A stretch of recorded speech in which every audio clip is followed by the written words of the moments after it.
This is how you machine a rotor. The first step in machining a rotor is the cleaning. What you're going to need to clean the rotor is a wire brush. So what you're going to need to clean is this part and this part. And you're just going to want to scrub until all the rust and dust come out. This rotor has actually already been cleaned, so we're going to move on to the next step. What you're going to need to do is you're going to need to check the inside of the rotor and see what the minimum thickness of the rotor should be, if you can machine it or if you just need to replace it. If it's less than the minimum thickness, then you're going to need to replace your rotors. Oh, and if it's not indicated on the rotor itself, then you're going to need to check the manual. So, on to setting up the machine. Alright, this is how you set up the machine. This knob over here is what brings it forward and back. Make sure you don't bring it too far back, otherwise it'll get stuck. And down here, this little red thing, it locks it into place. Make sure if you're machining the rotors that it's unlocked and you're able to move it. You only want it locked if you're machining the drums. You don't need to worry about anything over here because this is what's for the drums. And once you loosen this, you can bring this whole piece. You can slide it left or right. Make sure you want it as far left as possible to reduce the vibration. So this is better opposed to having it like this. Okay, these knobs is what control the teeth back here. These two teeth. And these red knobs is what locks the teeth into place after you're done setting it up.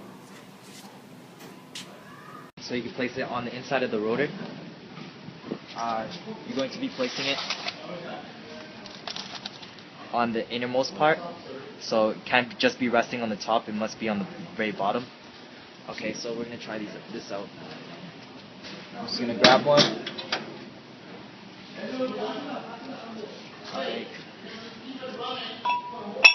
Alright, as you can see here, it's resting on the top, so we have to get a size down.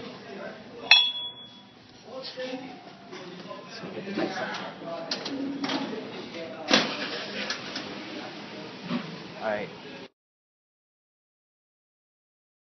And it fits. It's okay if it's a little bit loose, as long as it can fit in the inside. Just make sure that you get the biggest piece possible that will fit. And you place it like this, with this part facing outward.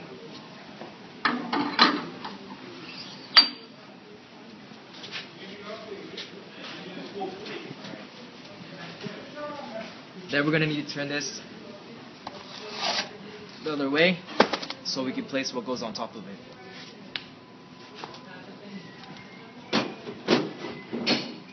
This is the piece that you're going to need, and it's quite heavy, so you're going to place this side onto it and fit it through this hole. Make sure that you don't get the sides confused because they both are different. So you're going to want this facing the outside. Just place it into the hole. I suggest adjusting it so that these teeth over here are closer to each other, so it fits into the hole first time. Alright, looking at this hole, because there are two holes that adjust it. This hole adjusts the one on the bottom, and the one on the right adjusts the one on the top.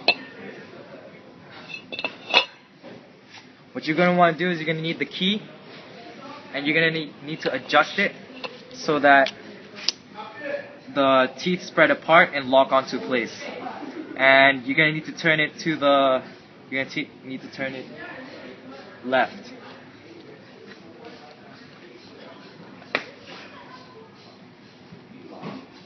Alright, it's tight, and as you can see, it's locked into place. I've made it so that these are spread wide apart, so it locks in place. And once that's done, you can place it onto the machine.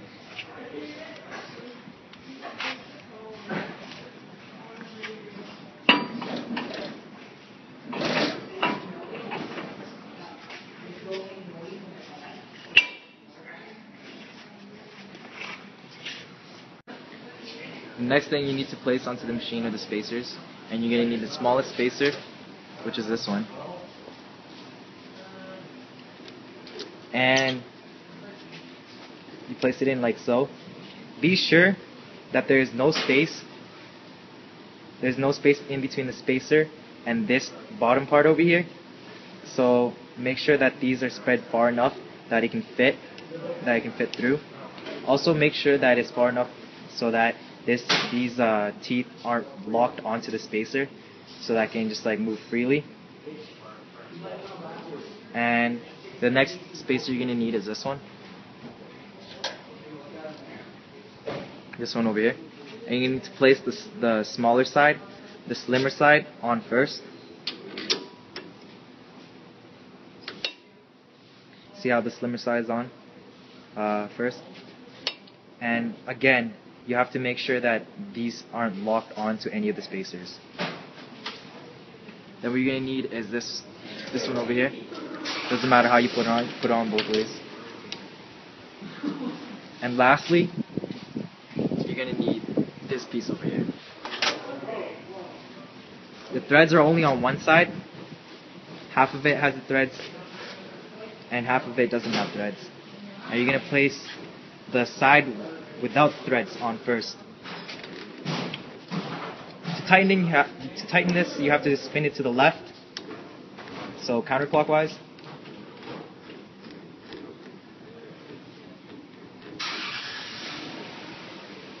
Just hand tighten it first, and then you're going to need a wrench.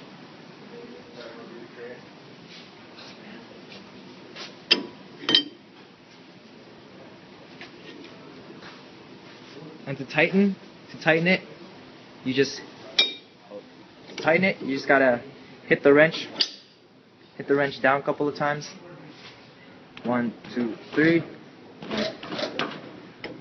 and that should be good.